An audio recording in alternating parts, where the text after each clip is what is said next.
So I've had to reprofile the tip 3 times now. I don't know if you guys can tell the stonewash. The stonewash is missing off the top front area. Anyway. And this is one of the reasons why I like stonewash so much, is because you can, just tap it with some rocks and make it look finished again. You can look near that little cutout right here. Look where it ends on this side, the display side, and then look at the height of the bevel on this side.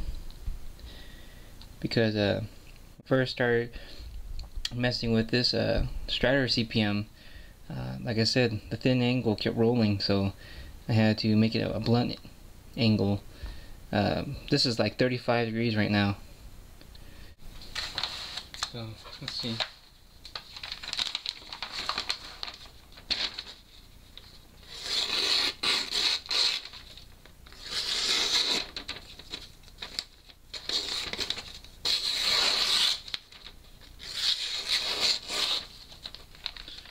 Pretty sharp, right?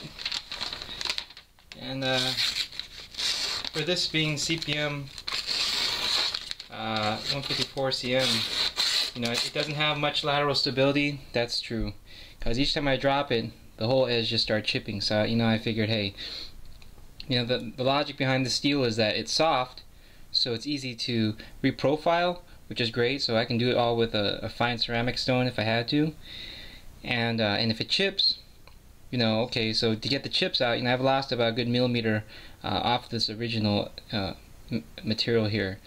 So what I did is I figured, you know what, I'm tired of this, so I turned it into a working angle. Like I said, right now I'm sharpening it up at like 35 degrees. I mean, it's like practically like this when I'm sharpening it.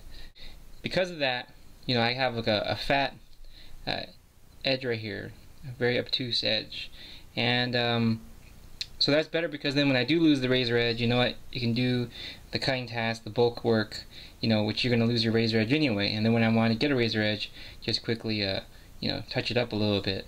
So I do like it. It's a nice. It makes sense now why like knife makers like Anzo use ATS 34, which is the same thing as this. But it is like to me a cutlery steel. It's like you just drop it and dang, it just doesn't handle impacts well.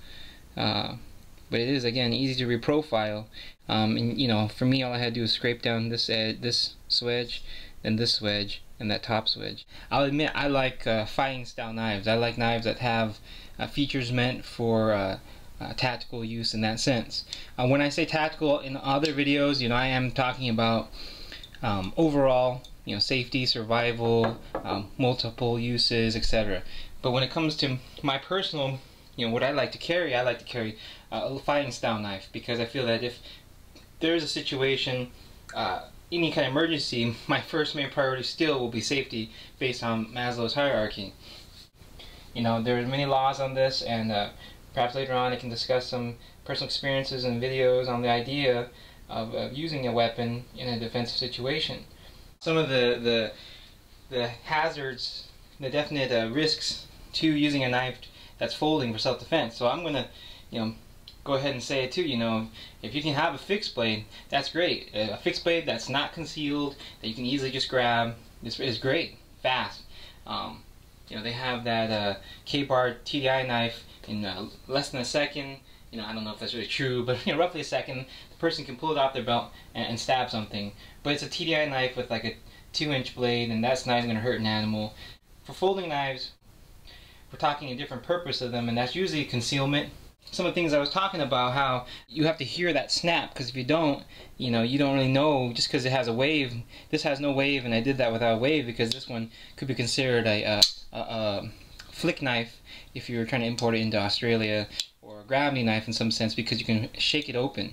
But yeah, it's a good detent. I mean, it's just if you give it a hard flick, it'll do it. And the thing is, these knives, if you saw, like, sometimes, it didn't open. I heard it, and I knew, and so I stopped.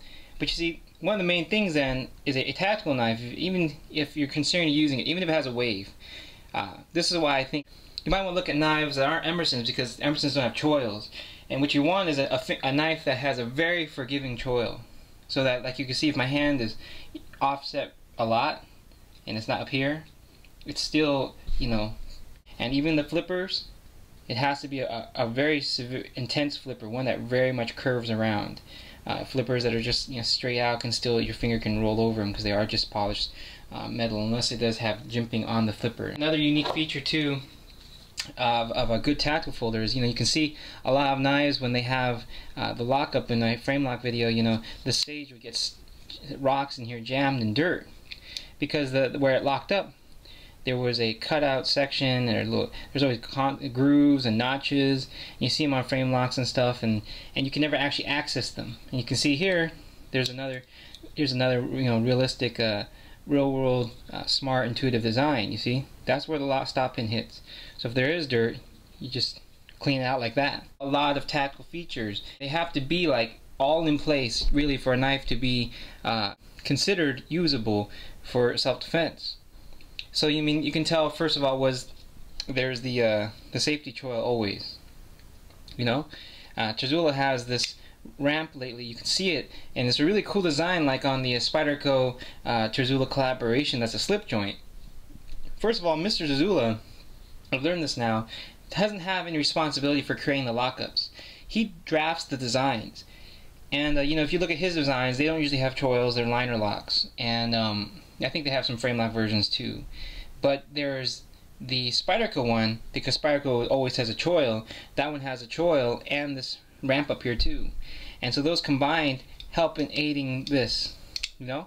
And in terms of general intuitiveness too, sometimes you don't open your knife all the way, you can just do that. And instead of, you know, you open it part way because, you know, you messed up and you have to flick it like that. So that's intuitive, and it's a nice design. And just like on the Spyderco Terzuola collaboration, this combination of a finger choil and a ramp up here, you know, help to give you kind of control. Even if it disengages, you know, you're holding it down. Because of the length and the weight, you can quickly deploy it. Even by just raising it up out of your pocket, it'll deploy, which I still have practice. Right now I do slide down and up. You know, you can see that I like this feature of how these thumb studs stick out. You know, and it allows you to access it from underhand, you know, with your pointing finger rather than just your thumb. You know, this knife has, even though it's a stick shape, it has a lot of bevels, and right here, all these bevels right here, to help secure it. And I've never so far once have gripped this knife and had my hand slide on it, wet or dry, because of that. You know, something as simple as this shape, which isn't very extreme or pronounced like some designs out there, it's still kind of moderately still a stick shape, because of the bevels combined with the slight cutouts right here in shape, you know, and the fact that it sits in the palm. You know, you can really extend your reach and get, you know, and the point is shifted a little bit, kind of like that K-bar, how it shifts it that way, or the military, getting all those things. This is a rarity to me because it really honestly is just a pure full-on fighting knife, and so far other knives I don't find meeting that standard that this one has set. You know, when I asked him, he says, you know, I asked him what was he thinking about when he made this. He was again thinking about function. He was saying, you know, functionality is what he was aiming for. You know, this gets under a Wharncliffe gets under a bandage very easily. You know, it can cut a bandage open. This is you know, this is hollow ground, and hollow grounds make the best slicers. Now I want to do a little video on that a little bit more, but you know, this now can chop wood because it has a working angle, and without getting too much into that, it's simply put is that, you know, the edge is what cuts. I mean, if you cut something, you know, and you're just cutting, you know, the barely the first 2 millimeters of your blade into it, it doesn't matter what the rest of the blade is and what shape it is. Everything always comes down to a point. Or line that's the edge. So really it's what your edge does, the angle of your edge, that will determine how it cuts. And then where the rest of the blade comes into the equation is when you're trying to push the blade into something or through something. You know, how it peels perhaps the skin, or how it, you know, separates, you know, materials. You know, the Strider construction is there, you know, the simplicity of them knowing that tapping into titanium is not good because, you know, it can strip, so but it's a big screw, and you can see Strider, they made sure that that screw goes past that TI tapping to make sure it doesn't strip. You know, and then of course then the simplicity of just this piece of metal and one screw. And of course then for field maintenance, all these screws have open females, so it's very easily, you can clean them out if you have gunk, or if you try to, you know, to improvise and to keep this pivot from loosening, since it is a male and female. In terms of outdoor use, you know, this clip, if you see where it sits right into that cutout. So whatever fabric you have that in your pocket, when you slide it into your pocket, it gets caught right there. So to pull this knife out, you can push it all the way in, and if it's all sitting all the way in, you know, of course it has the area to grab, which is good. And if you're worried about losing your knife, it gets stuck. I mean, it really takes a lot of effort. Sometimes even gets stuck on your pants pocket just to pull it out. And then you have the option of always not putting it all the way in. You can put it part way in, and it'll hold. And of course, it has a stabilizer disc with this lockup that I want to say then goes to Mick Strider. He gets the credit. That unique lockup where it allows you to, for once, grip a knife that's a frame lock as hard as you want, and the lock bar won't shift around. I mean, as we saw, you know, you can see the cutout is angled like how I talk in my vids. See, there's the gap forming towards up here. It starts to split from here where they're touching, the blade tang and the lock bar. It starts to open up as it comes up here. And but despite that, it's pretty flush, because if you look at how it's meeting, it is meeting just right there, which is a more contact area than normal on a Strider. And so this one hasn't worn in ever since I got it. It's still like that. And but again, since this one has literally nowhere to go, and the lock bar, you know, to me is a little longer, it always, you know, this one can disengage, of course, unless you're holding it. So this one is very more, I say, reliant on your personal ability to use a knife, your ability to, you know, to flick it open, your ability to hold it right. It's more simple, kind of old-fashioned, and that's what I like about it. You know, the knives that have flippers and IKBS and other things like that, and fancier features, I don't mind that simplicity, that, you know, I have to put a little more effort. You know, maybe I have to be a little more forceful when deploying it, etc. But, you know, that's a feature I don't mind, you know, in exchange for that durability. And this construction, if you can see, I've dropped it so many times at the, and you see there's a scuffs on the clip. Tell there's nicks in this area. There's a scratch right across the skull, scratch up here. It holds up pretty well. I will say this tiger stripe finish, what's nice about it is it's titanium but it's still grippy. It's not like a stonewash finish where it just slips around. The next thing is it comes off quite easily. And here's when I dropped it on the concrete the other time and scratched that pivot up, made some dents in the G10. And you know, as I've been learning that titanium, aircraft titanium used on frame locks and other knives aren't always made equal, you know. The Strider titanium is good stuff. Definitely durable, doesn't dent. It's quite strong compared to Chris Reeve. I would put it in order of like worst to best. Worst would be Lion Steel. So far, what I've experienced, worst would be Lion Steel. Then following a little bit better would be perhaps Chris Reeve. And then I think Spyderco titanium is pretty good, and then comes Strider titanium. This one I like also because this cutout, you know, it doesn't do a cutout right here, you know, for you to have access to the lock bar. It cuts it on the inside, which then allows you to easily get in there without creating an uneven plane where this one's higher and this one's lower, and then it catches into your finger and hurts. Or you can accidentally pull it and disengage it. This one is flush across, which is really nice.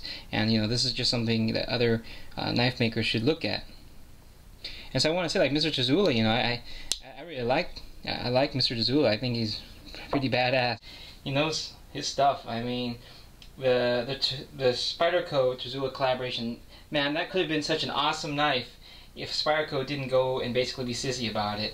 This knife, you know, you see it a lot on my channel. And it really does represent a lot of features of a well-made tactical knife. Through, you know, lots of experience, you know, decades of experience, you know, we have an expert in making knives for military use. And Mr. Terzuola, the guy who basically was one of the original people who started the idea of taking folding knives and making them tactical, and you know, and coming up with features for a knife that could be used in such a situation and setting. And perhaps for the very end, I'll do a little macro of it. Honestly, this is more for me, guys, because I use this knife so much. I'm probably going to keep beating it up, and I want to do a video so I can watch it and enjoy, looking at the knife. When it was nice and new before I went and, did my thing to it.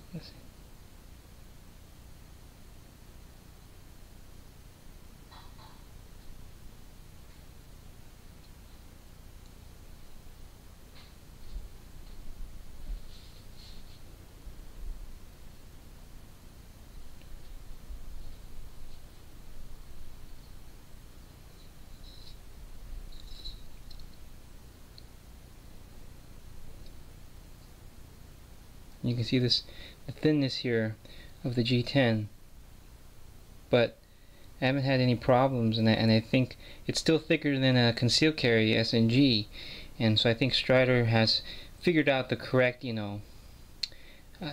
thickness necessary.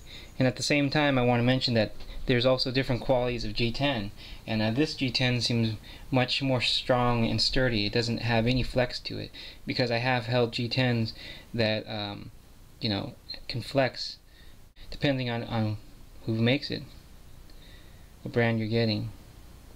But this G10 is rock solid.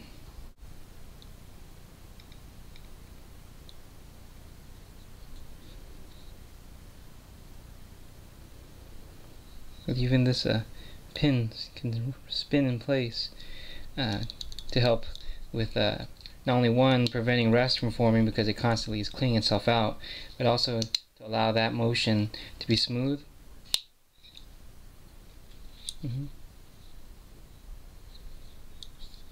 So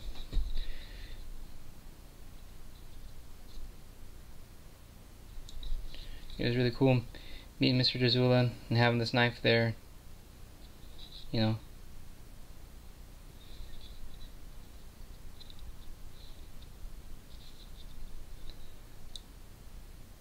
And I ain't gonna lie, I like the skull.